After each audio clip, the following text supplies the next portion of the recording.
Hello, my dear students. Today we will study about term symbols and spectra in coordination chemistry. It's related to BSc Part 3rd, Paper 1st, Lecture 1st, Department of Chemistry. In this lecture, we will briefly discuss about quantum numbers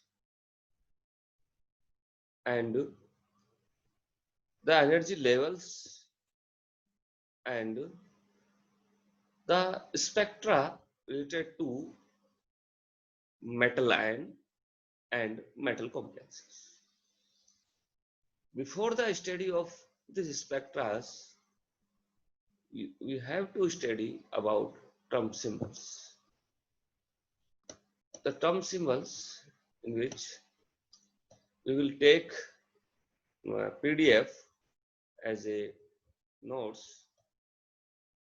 Now we will take here as a PDF. This is the PDF is there of my notes. According to this, the metal clusters and metal complexes, the spectra is related to absorptions. The absorptions of light in the range of 50,000 to 10,000 centimeter units. Okay. In this BSc students, both language students are there. Therefore, we will discuss here in both languages. Okay तो हम देख रहे हैं यहाँ पे कि जितने भी हमारे जो ट्रांजिशंस होते हैं, जो संक्रमण होते हैं, वो आउटर सेल ऑफ इलेक्ट्रॉन्स, बाहरी कक्षक के जो इलेक्ट्रॉन्स होते हैं, उन इलेक्ट्रॉनों के कारण होते हैं। वो बाहरी कक्षक के इलेक्ट्रॉन्स इलेक्ट्रोमैग्नेटिक रेडिएशन से लाइट एब्जॉर्ब करते हैं। वो एब्जॉर्ब कर करके वो लोअर से हायर एनर्जी लेवल के अंदर संक्रमित हो जाते हैं, ट्रांजिशन हो जाता है उनका। तो इसके लिए जो अपने मेटल आयंस हैं या फिर हमारे मेटल कॉम्प्लेक्स हैं, इनकी एक रेंज फिक्स होती है। हम बात कर रहे हैं स्पेक्ट्रम की, जो कि अपन किसी भी मेटल कॉम्प्लेक्स के लिए लेंगे, ठीक है, या फिर किसी मेटल आयंस के लिए लेंगे। तो उसके लिए जरूरी है कि उसके ब्रीफ नॉलेज कि किस प्रकार से इलेक्ट्रॉन जो है बाहरी कक्षक से प्रमोट होता है, आउटर सेल से जो है जाता है, किस रेंज में जाता है, किस रेंज की जो है एनर्जी को या किस रेंज की जो वेवलेंथ को वो एब्जॉर्ब करता है, उसके बारे में अपन पहले डिस्कस करेंगे। फिर हम बात करेंगे कि किस प्रकार से कौन कौन से एनर्जी लेवल्स है, वो एनर्जी लेवल डेवलप होते हैं एक एटम के अंदर, एक मेटल सिंगल मेटल के अंदर, आयंस के अंदर, और उससे रिलेटेड जो बड़ा कॉम्प्लेक्स उसके अंदर, और किस प्रकार से जो है डी ऑर्बिटल्स के अंदर एक से अधिक इलेक्ट्रॉन होने के कारण वो उसके ट्रांजिशंस को इफेक्ट करते हैं, और किस प्रकार से वो एनर्जी लेवल्स उनके सब डिवाइडेड एनर्जी लेवल से सब एनर्जी लेवल्स के अंदर डिवाइड होते हैं, और उन एनर्जी लेवल्स को क्या क्या नाम देते हैं, ताकि हमें उसके ट्रांजिशंस के बारे में, उसके संक्रमण के बारे में पता लग सके। यदि हम उसके एनर्जी लेवल्स के बारे में पता लगा लेते हैं कि कौन कौन से एनर्जी लेवल्स हमारे लिए अलाउड है या कौन कौन से ट्रांजिशंस हमारे लिए अलाउड होंगे, तो उसके लिए हम बात कर सकते हैं और इसके बारे में देखेंगे। तो हम बात करेंगे energy levels for in atoms. Atoms के लिए हम देख सकते हैं कि इस प्रकार से जो है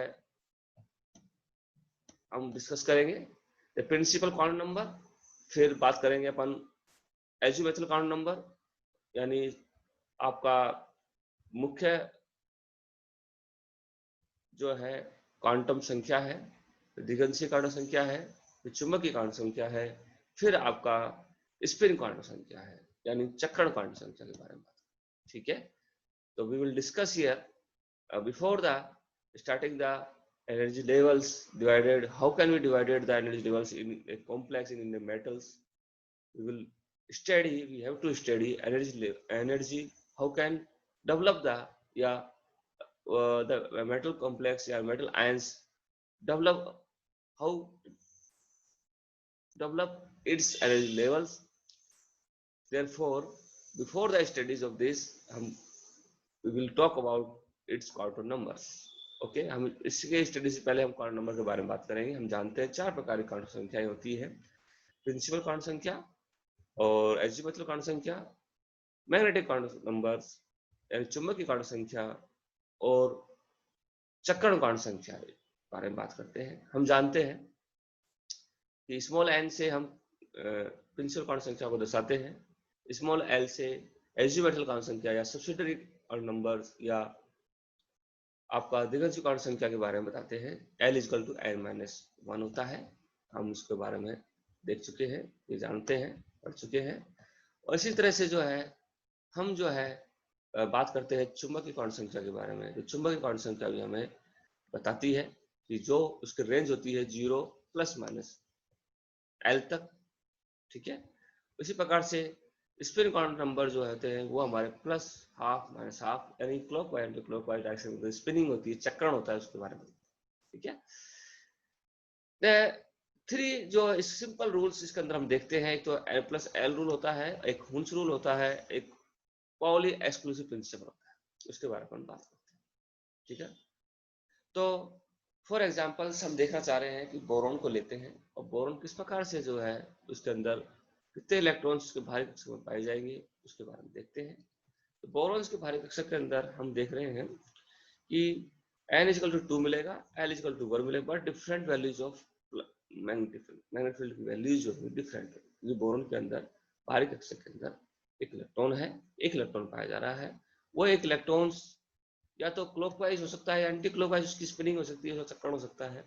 इसी प्रकार से Px, Py और Pz के अंदर उसका जो मैग्नेटिक क्वांटम नंबर है या चुंबकीय क्वांटम संख्या है, ये +1 और -1 0, ये तीनों तरीके से उस इलेक्ट्रॉन्स को हम एक सिंगल इलेक्ट्रॉन्स को हम तीनों जो बॉक्स है उस बॉक्स के अंदर हम डाल सकते हैं या उसका फिक्स कर सकते हैं. इस प्रकार से उसकी different values of magnetic properties आती है. आपके लिए अजीब लग रहा होगा कि हमने अभी तक पढ़ते आ रहे हैं कि भाई एक बॉक्स के अंदर जो पहला नंबर का भरा जाता है, नहीं, तीनों की एनर्जी सेम है.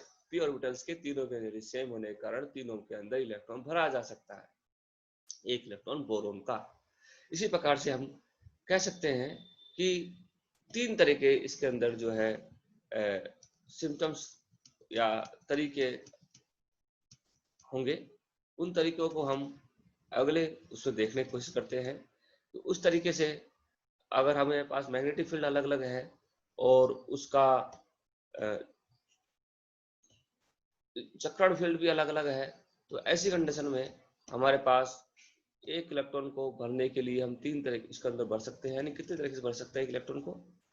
6 तरीके से, 6 पॉसिबल अरेंजमेंट हो सकते हैं. 6 तरीके से 3 बॉक्स के अंदर p ऑर्बिटल के 3 जो सब ऑर्बिटल्स है, सब उस ऑर्बिटल्स के अंदर जो है हम एक इलेक्ट्रॉन को 6 तरीके से अरेंज कर सकते हैं. इसका मतलब 6 तरीके उसके अंदर पाए जा सकते हैं. अगले क्लास के अंदर बात करेंगे. ठीक है.